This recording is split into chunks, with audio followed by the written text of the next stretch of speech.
Welcome to 30-Minute Reviews. I am Adam. It's Oscars week. As I said, we're going to be doing an episode every day this week. So we're going to start out quite simply. We did yesterday Roma, one of the Best Picture nominees, and as I speculated out loud while recording the podcast, if both Vice and The Favorite are coming out on DVD in early March, then they're probably already out on digital. And I was correct about that. The Favorite was out on digital. I have seen Vice already.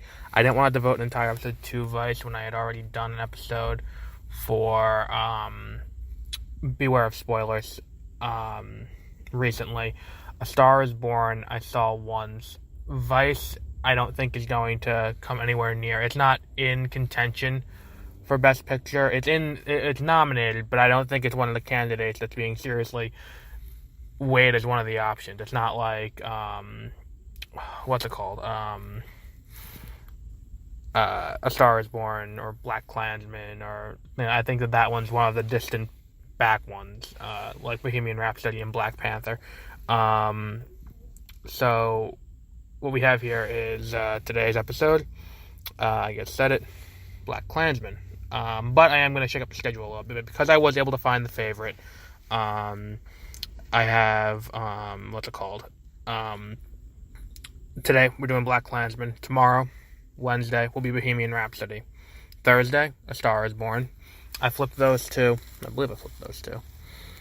Oh no, Bohemian Rhapsody I had way later than me. I moved those two around because I saw Bohemian Rhapsody like 2 days ago and I want to have it fresh in my mind. I want to rewatch A Star is Born before I do it again. So that comes out on DVD today. Mine comes in the mail today, so that it's just for logistics sake that they swapped. So Thursday, A Star is Born. Friday, The Favorite. Saturday, it's going to be Best Animated Picture. The top two contenders, Into the Spider-Verse and Incredibles 2, and why Into the Spider-Verse is going to win. And Sunday, we're going to do Black Panther and completely eliminate The Shape of Water. We'll do that another time. So let's get down to business then. BlackkKlansman. BlackkKlansman, I didn't know what I expected going into it. It's not like Roma where I went into it blind. I knew the basic fundamentals of the story going into BlackkKlansman, and I knew it was basically about a black guy who works for the Colorado Police Department and infiltrates the KKK, so that way he can, they can start figuring out what it's up to as a terrorist organization. And it's an interesting movie. It's a very interesting movie. About race relations, and even within the police department, it really turns a microscope onto what the police department does, even within among themselves. Because the police officer is the first black police officer in, I want to say it was either Colorado Springs or Denver. It was a major city in Colorado. He was the first black police officer there, and how they had to deal with being integrated, and all of that. And one of the things that I think was the most stunning about this movie, one of my favorite things about it, is the casting of Topher Grace as David Duke. Because if you've seen that 70s show, Topher Grace is not an imposing guy. And one of the biggest criticisms people have about Spider-Man 3 is Topher Grace as Venom. He's not intimidating and all of that. I disagree. I agree that he doesn't look intimidating, but I think that there was an excellent choice in casting him as David Duke, because he's so unimposing, and David Duke is made out to be he's called the Grand Wizard of the KKK, and he's made out to be this larger than life figure. But when you put someone like Topher Grace in that position, you're minimizing him. That's not saying anything about Topher Grace. It's just you're making him seem more human. And you're trying to point out the fact that this evil is human.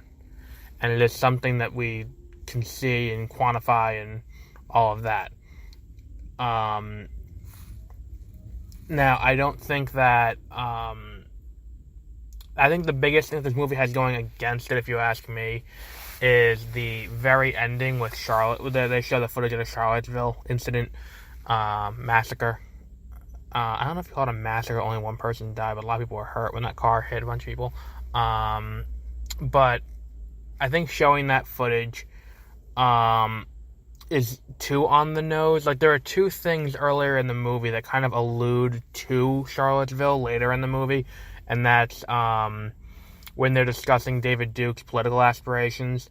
Adam Driver, his character, says, like, "Oh, come on, you don't think that anyone with the feelings of David Duke would ever get elected into office, would you?" And they kind of just, like, sighed, like, there's kind of, like, a moment where it's kind of like in Jay and Silent Bob Strike Back, when he's like, "Who is going to see an entire movie about Jay and Silent Bob?" And they all look directly into the camera.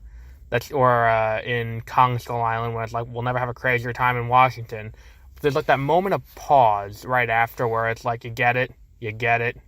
Like, yeah, we get what you're going for here. Then there's also another time where they're talking about what David Duke's aspirations are, not political, but just the goals of the Klan, and he says it's to make America, and he make America great, and he's stumbling on to make America great again, and it's like, okay, like, that's subtle enough, and then at the end they do that where it's like they show Charlottesville, and they show Trump endorsing Charlottesville and saying there were bad people on both sides, and they were showing the rally where they're screaming, "Jews will not replace us, Jews will not replace us." I don't want to say rally, it's a rally.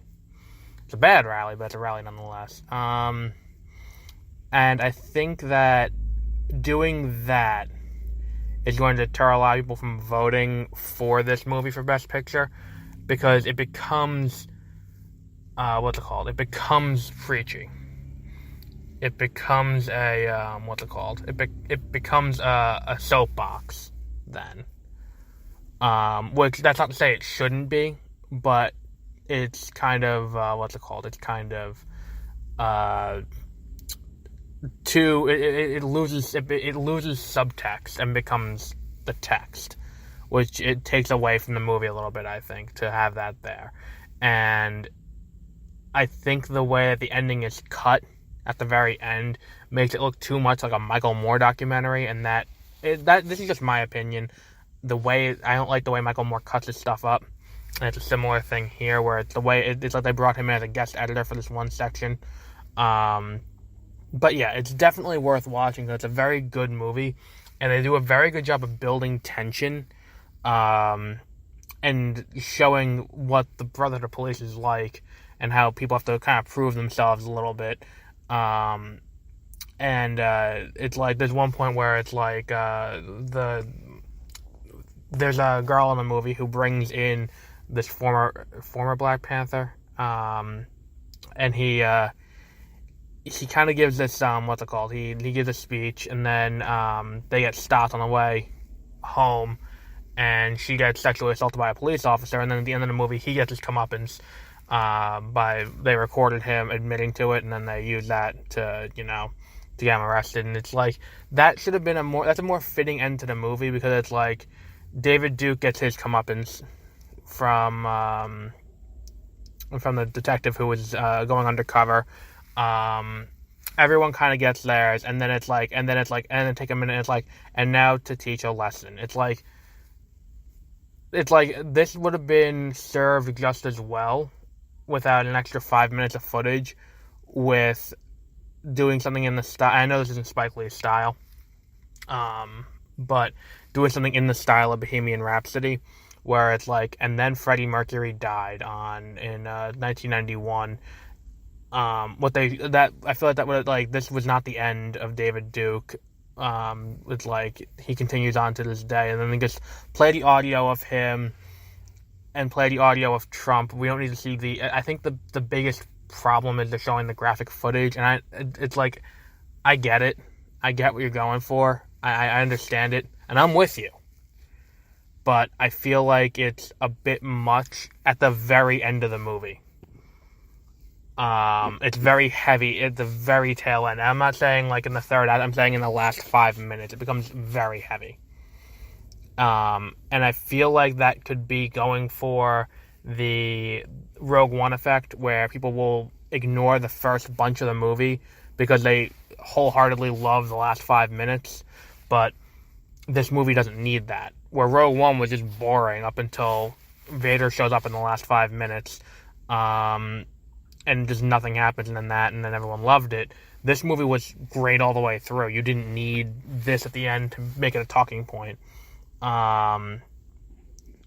it also kind of makes it immune from negative reviews to an extent. But yeah, if you haven't seen this movie, definitely go see it. It's out on DVD now. I got it for like $7 on $11 on 4K at Best Buy with a coupon, with a reward certificate. So it's like $21, but that's really not bad for a 4K edition of a movie. So yeah, we'll wrap up there for today. And we'll be back tomorrow with Bohemian Rhapsody.